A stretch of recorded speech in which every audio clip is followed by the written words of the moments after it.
405 అన్న మోడీకి మాత్రం తగిన గుణపాఠం చెప్పారు. ఆయనకు మెజార్టీ పరిస్థితి ఎన్డీఏ కూటమి ఉంటే తప్ప, కొన్ని పార్టీల మద్దతు ఇస్తే తప్ప ఆయన పరిపాలన చేయలేదు.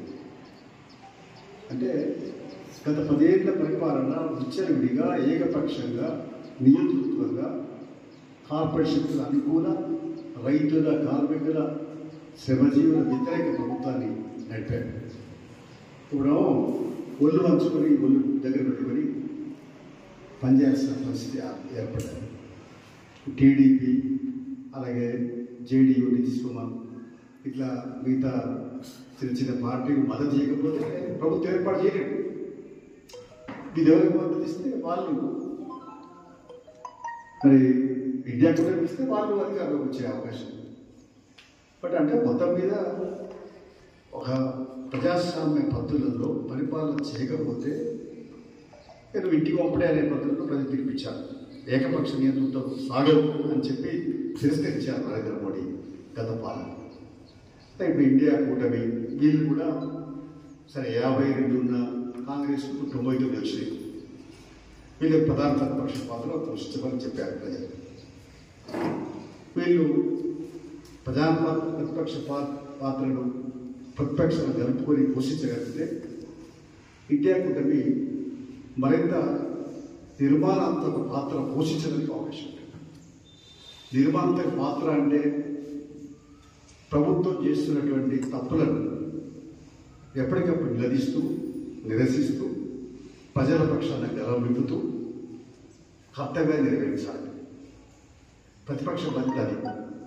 ప్రతిపక్షం ఎప్పుడు ప్రజల పక్షంగా ఉండాలి. ప్రజా సమస్యల మీద నిలదీస్తూనే ఉండాలి. అప్పుడే ప్రజాస్వామ్యం పరిణమిల్లుతుంది.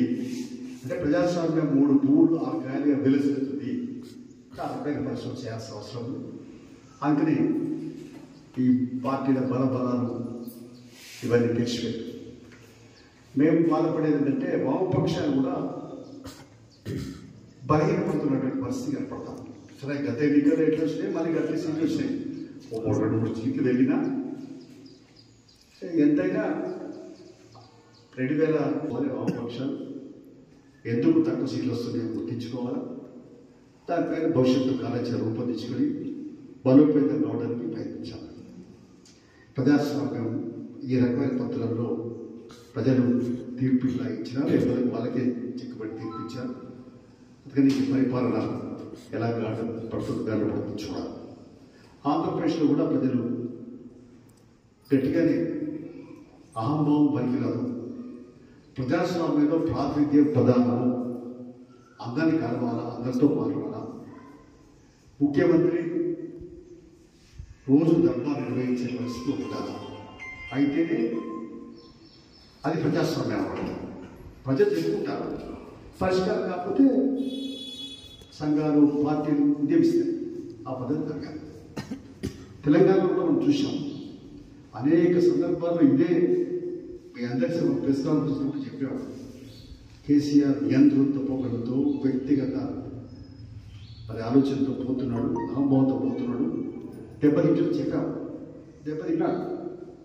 అది ఇవాళ కూడా రేవంత్ రెడ్డి ప్రభుత్వం కూడా మరి వైఎస్ రాజశేఖర్లాగా దర్బారు పెట్టి రోజు ఉదయం 1 గంట పాటు ప్రజలు కలవడం, తర్వాత ప్రజా సంఘాలని మరి ప్రాతినిధ్యం ఎమ్మెల్యేలు, మాజీ ఎమ్మెల్యేలు ఎలా ఉంటే ప్రజాప్రాతినిధ్యం చేస్తానికి అవకాశం ఇవ్వడం.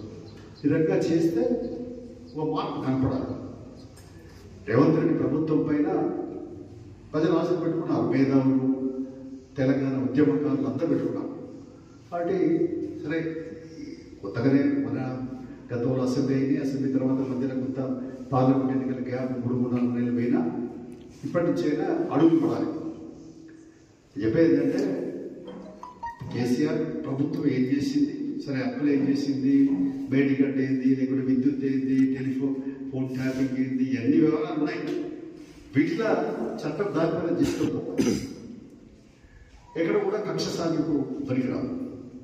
కాకపోతే ప్రజలు వీటిపైన మెడిగడ్డ సంబంధించి ఏదైతే ఉందో అక్కడ పునర్నిర్మాణం చేసుకొని దాన్ని ఎట్లా చేసి మరి ప్రజలకు నీళ్ళు అందించే పరిస్థితి పోవాలి. విద్యుత్తుకు సంబంధించిన విషయాలు కూడా, అలాగే ఇంకా ఇతర సంక్షేమ పథకాలకు సంబంధించి అసలు 10 ఏళ్ళుగా రోజుకున్నటువంటి రేషన్ కార్డు లేదా పక్కా ఇల్లు, ఇంకా మహిళలకు మరి సెల్ఫ్ హెల్ప్ గ్రూప్స్, వీటికి ఆర్థిక సహాయం ఇలాంటి వాటి పైన కూడా ఇచ్చిన రుణం మాత్రం సరే పదే నేను ఆగస్టు 15 కూడా చేస్తున్నాను.